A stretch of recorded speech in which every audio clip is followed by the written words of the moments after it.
The U.S. horizon drifted silently through the empty black of deep space. At the edge of human-explored territory, the small research vessel was alone among the stars. Its mission was simple: map new sectors, gather data, and look for anything interesting. Captain John Miller sat in his command chair on the bridge, a cup of coffee warming his hands. The horizon wasn't large as far as ships went, just big enough for its crew of 15 and their scientific equipment. But Miller was proud of his ship and his team. "Captain, I'm picking up something strange," said Communications Officer Neil Patel. His dark eyebrows pulled together as he adjusted his headset. "It's faint, but definitely not natural." "Put it on speakers," Miller ordered, sitting up straight. A crackling noise filled the bridge. Between bursts of static came broken sounds, clicks, whistles, and something that almost sounded like words. Science Officer Lisa Carter moved to Patel's station. Her blonde hair was tied back in a practical ponytail as she leaned over the console. "Can you clean it up?" Patel's fingers danced across his controls. "Working on it. The signal is using an odd frequency. Wait, this is interesting." He looked up with surprise in his eyes. "Sir, this is coming through on a universal emergency frequency, the one established by the Earth Union almost 50 years ago." Miller frowned. "That frequency was created hoping to contact alien life. As far as I know, we've never received a response." "Until now," said Carter. The static cleared slightly. The sounds became more distinct, definitely not human, but there was a pattern to them. "I think it's a distress call," Patel said quietly.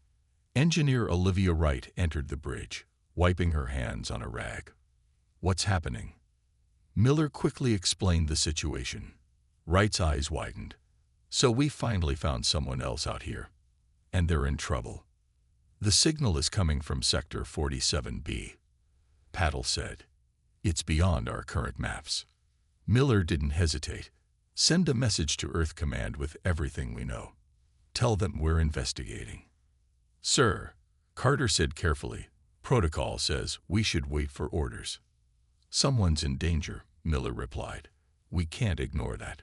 Plot a course, maximum speed." As the horizon changed direction, Miller gathered his senior officers.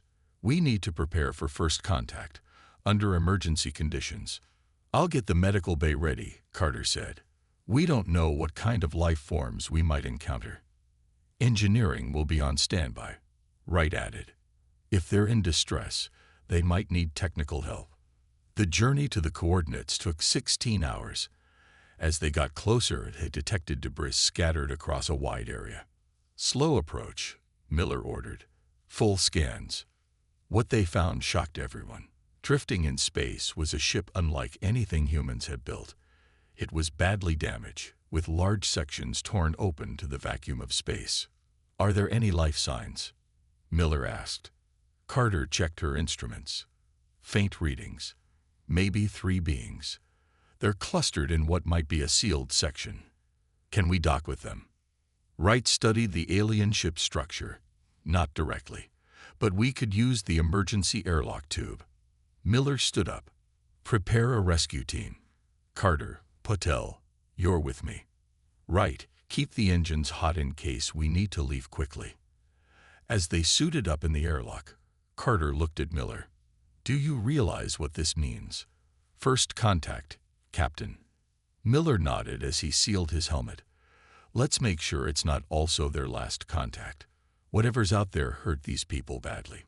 The airlock cycled open, and the 3 humans crossed into history. The inside of the alien ship was cold and dark. Emergency lights flickered weakly, casting strange shadows on the curved walls. Captain Miller led the way, with Carter and Patel close behind. "The life signs are stronger now," Carter said, checking her scanner. Straight ahead. They moved carefully through narrow corridors. The design was unlike anything human architects would create. Doorways were tall and thin, and strange symbols covered the walls. "Listen," Patel whispered. A soft tapping sound echoed through the ship. Someone, or something, was alive. They reached what looked like a sealed door. Behind it, the scanner showed 3 life forms. "Can we open it?" Miller asked. Wright's voice came through their helmets. "I'm looking at the ship's design through your cameras. Try pressing the blue panel to the right." Miller did as suggested. With a hiss, the door slid open. Inside were 3 beings huddled together. They were tall and slender with pale blue skin that seemed to shimmer slightly. Their eyes were large and completely black, and they had long, delicate fingers with an extra joint. The aliens drew back in fear when they saw the humans. "We're here to help," Miller said, even though he knew they couldn't understand. He kept his hands open, trying to look non-threatening. Carter stepped forward slowly. She pointed to the patches on their suits, showing the Earth symbol, and then to herself. "Friends," she said clearly. One of the aliens, slightly taller than the others, moved forward cautiously. It made a series of clicking and whistling sounds. "Let's get them to our ship," Miller decided. "Their life support is failing." It took some time and careful gestures, but eventually the aliens understood. The crew helped them back through the airlock tube to the U.S. horizon. In the medical bay, Dr. Carter examined the aliens while the ship's AI began analyzing their language. The aliens were weak but seemed to recover quickly once they were warm and had breathed oxygen-rich air. "Their physiology is fascinating," Carter told Miller. "They seem adapted to lower gravity and a thinner atmosphere than Earth." After several hours, the ship's AI had made progress with translation. Miller gathered with his officers as they attempted their first real conversation with the visitors. The tallest alien spoke through the translator. The voice sounded mechanical, but the words were clear enough. "We are Nilori. We thank you for saving us."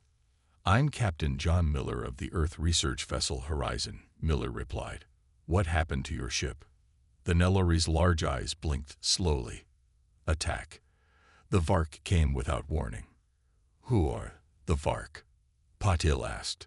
"Conquerors. They believe other species exist to serve them." Carter leaned forward. "Are there others like you who need help?" The Nilori looked at each other before the leader answered. "Many worlds in danger.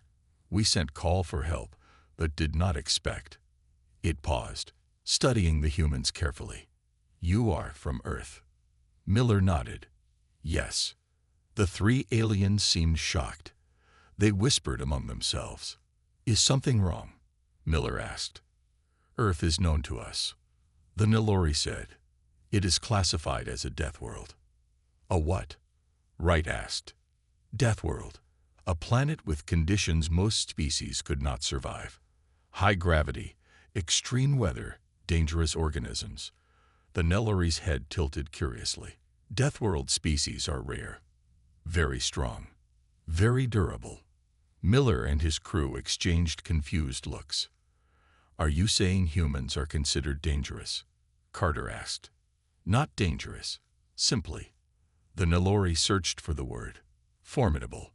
We did not think Deathworlders would answer our call." Before Miller could respond, Paddle's console beeped urgently.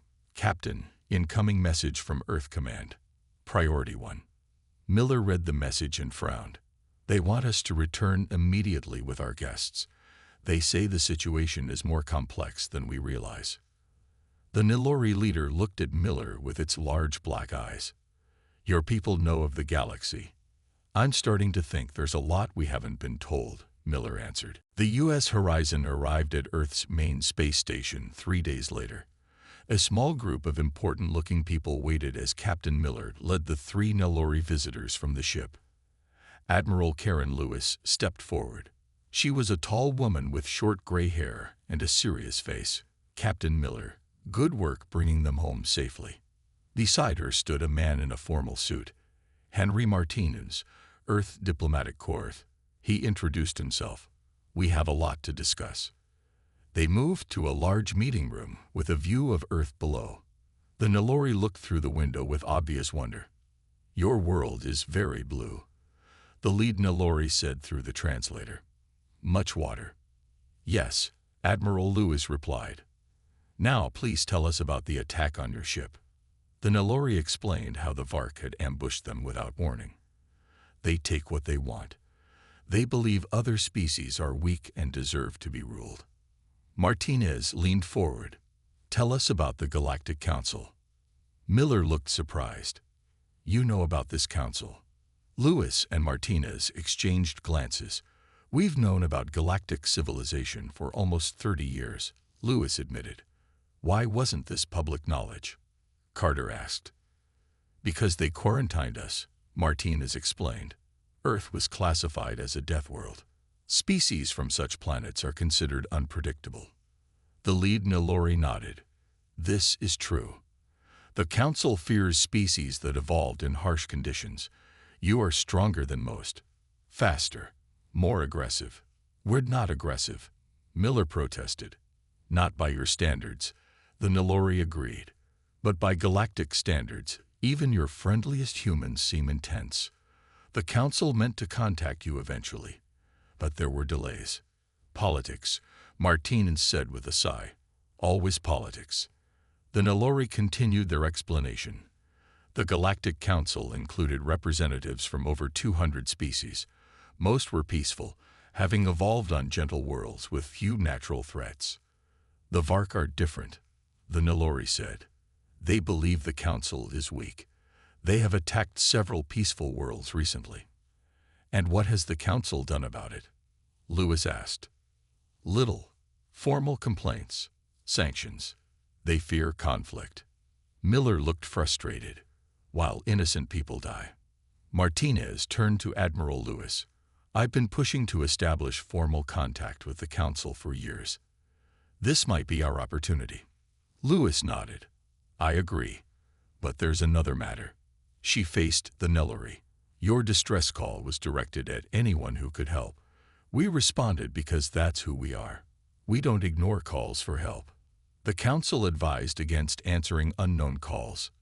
The Nellori admitted. Too dangerous, they said. Well, we're not part of your council, Miller said, and we won't sit by while people are attacked. Lewis stood up. Mr. Martinez will begin diplomatic procedures with the council. In the meantime, she paused, looking at each person in the room. Earth cannot ignore what's happening. It goes against everything we believe in.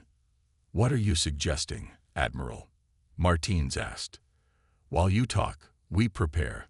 Lewis's face was determined. Captain Miller, I'm promoting you to Commodore. I want you to help assemble a response force. You mean a military fleet? Carter asked. Lewis nodded. If diplomacy fails, we need to be ready to act. The Nellori looked at the humans with new understanding in their large black eyes. Perhaps this is why Deathworlders were feared, not because you are cruel, but because when you decide to act, nothing will stop you. Miller looked out at Earth, shining blue and green below them. We didn't ask to evolve on a harsh world, but if it gave us the strength to help others, then perhaps it was worth it. The Galactic Council headquarters was built inside a massive space station that orbited a neutral star. The main chamber was a huge circular room with hundreds of seats arranged in rising tiers. Henry Martinez adjusted his formal suit as he prepared to address the council. Beside him stood Dr. Samantha Boyd, Earth's chief science advisor. Her dark hair was pulled back neatly, and she clutched her data pad tightly. They're staring at us, she whispered. Martinez nodded slightly. The chamber was filled with representatives from across the galaxy. Some looked almost human, while others were completely different. Beings made of crystal, floating gas clouds contained in special suits, and creatures with too many limbs to count easily. And they were all watching the humans with a mixture of curiosity, fear, and suspicion. The council leader, a tall being with purple skin and 4 arms, called for silence. We recognize the representatives from Earth, a Class 12 death world. Martinez stepped forward. Thank you, honored council. We come seeking cooperation and understanding. For too long, Earth has been isolated from galactic society. A murmur ran through the chamber. One representative stood up. This one looked like a giant insect with compound eyes. Deathworlders were quarantined for good reason. Your kind is unpredictable and potentially violent. Dr. Boyd stepped forward. With respect, we responded to a distress call as any moral society would. The Nellori would have died if we hadn't helped them. And now you arm yourselves, said another representative, this one a short, furry being. We have reports that Earth is preparing military vessels. Martinez remained calm. We are preparing to defend those who cannot defend themselves. The Vark have attacked peaceful worlds while this council has done nothing but talk. The chamber erupted in angry voices. The council leader called for order. We have procedures, the leader said once quiet returned. Diplomatic channels must be followed. Martinez displayed images of the damaged Nellori ship. While you follow procedures, people die. We found these survivors by chance. How many others have sent distress calls that went unanswered? Some council members looked uncomfortable. Others seemed angry. A representative with blue skin and silver eyes stood up. The humans speak truth. My world borders Vark territory. We have begged for help while the council debates. Perhaps these Deathworlders are exactly what we need. The insect-like representative clicked angrily. This is precisely why Deathworlders are dangerous. They encourage rash action rather than careful diplomacy. As the debate continued, Dr. Boyd noticed something strange. She leaned close to Martinez. Some representatives aren't joining the argument at all. The ones from the wealthy central systems. They're just watching. Martinez nodded slowly. I've noticed. I think some council members might have deals with the Vark. You mean they're letting the attacks happen? Politics is never simple, even among the stars. The council session ended with no clear decision. As Martinez and Boyd left the chamber, they were approached by representatives from several border worlds. We appreciate Earth's willingness to help, said one, speaking quietly. Our people are suffering while the council talks. Martinez was about to respond when his communication device beeped urgently. The message was from Earth. Another Nellori world had been attacked, with thousands dead. As he read the news, Martinez looked back at the council chamber with new determination. The time for talk is ending, he said to Dr. Boyd. I think Commodore Miller is about to be very busy. Meanwhile, across the galaxy, Earth's fleet was preparing. New ships were being fitted with advanced weapons, crews trained day and night. And on his flagship, Commodore Miller studied star maps, planning how humans would answer the call that the rest of the galaxy had ignored. The emergency meeting of Earth's united government filled the Grand Hall in Geneva. Leaders from every nation sat around the massive circular table. On large screens, reports showed the latest Vark attacks. Admiral Lewis stood at the center. The Nellori colony on Vega 6 has been completely destroyed. Over 12,000 dead. The room was silent as the images showed the destruction. And what has the Galactic Council done? Asked the president of the African Union. Henry Martinez stepped forward. Nothing effective. They issued another formal complaint. While people die, someone muttered. The Secretary General of Earth spoke next. Mr. Martinez, what are our diplomatic options? Limited, Martinez admitted. Some council members want to help, but the powerful central systems are blocking action. Some may even have secret deals with the Vark. And we've received more distress calls, Admiral Lewis added. Not just from Nellori worlds. 6 other species have reached out directly to Earth. To us specifically, asked the European Chancellor. Why? Word has spread, Lewis explained. They know we answered the Nellori when no one else would. They're calling us because they believe we'll actually help. The room erupted in debate. Some argued that Earth should focus on protecting itself. Others insisted they had a moral duty to help. We are not the galaxy's police force, said one leader. But we cannot ignore those crying for help, countered another. After hours of discussion, the Secretary General called for a vote. The result was clear. Earth would respond to the distress calls. This will likely bring us into direct conflict with the Vark, the Secretary General warned. Are we prepared for that possibility? Admiral Lewis nodded. Our fleet is ready. Commodore Miller has been preparing for this mission. Then make it official, the Secretary General ordered. Activate what the aliens have already started calling the Deathworlder fleet. On the flagship U.S. Defender, Commodore Miller received the orders with grim satisfaction. The ship hummed with activity as final preparations were made. All ships report ready, sir, said Neil Patel, now serving as Miller's communications chief. Lisa Carter, promoted to science director, approached with a tablet. I've enhanced our communication systems. We can now coordinate with any friendly alien vessels we encounter. Good work, Miller said. What about the distress signal network? Patel smiled. Operational. We can monitor and respond to any SOS within 50 light years. In engineering, Olivia Wright supervised the final modifications to the fleet's ships. The Nalori helped us adapt our technology to be compatible with most alien systems, she explained to Miller during his inspection. We can dock with damaged ships, share power, even transfer atmosphere if needed. Miller nodded with approval. How soon can we depart? The fleet is ready. Sir, Wright answered. On the bridge, Miller addressed the commanders of all 20 ships in the first response squadron. Their faces filled the screens around him. This mission is unprecedented, he told them. We're not just representing Earth. We're representing the idea that when someone calls for help, they deserve an answer. The fleet departed Earth's orbit that day. 3 Nalori survivors served as guides, directing them to the most urgent crisis points. As the ships prepared to enter faster-than-light travel, Miller stood by the main viewport. Earth grew smaller behind them. Sir, Patel called out suddenly. We're receiving a distress call from a mining colony in Sector 87. Vark ships are attacking now. Miller turned to his crew. The moment had come sooner than expected. Set course immediately, he ordered. All ships to battle stations. The fleet disappeared into the darkness of space, racing toward their first engagement. The Deathworlder fleet was answering the call. The mining colony came into view as the Earth fleet dropped out of faster-than-light travel. It was a small outpost built into an asteroid, with habitation domes visible on the surface.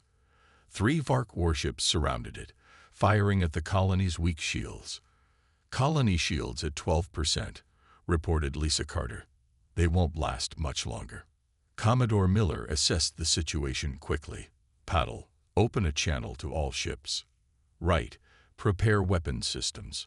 The Vark ships were larger than Earth vessels, with sharp, angular designs that reminded Miller of predatory animals. No response to our hails, Paddle said. Miller nodded. All ships, defensive formation Delta. Protect that colony. The Earth fleet moved with precision. 10 ships formed a shield between the colony and the attackers, while the others spread out to flank the Vark vessels. They're turning to engage, Carter warned.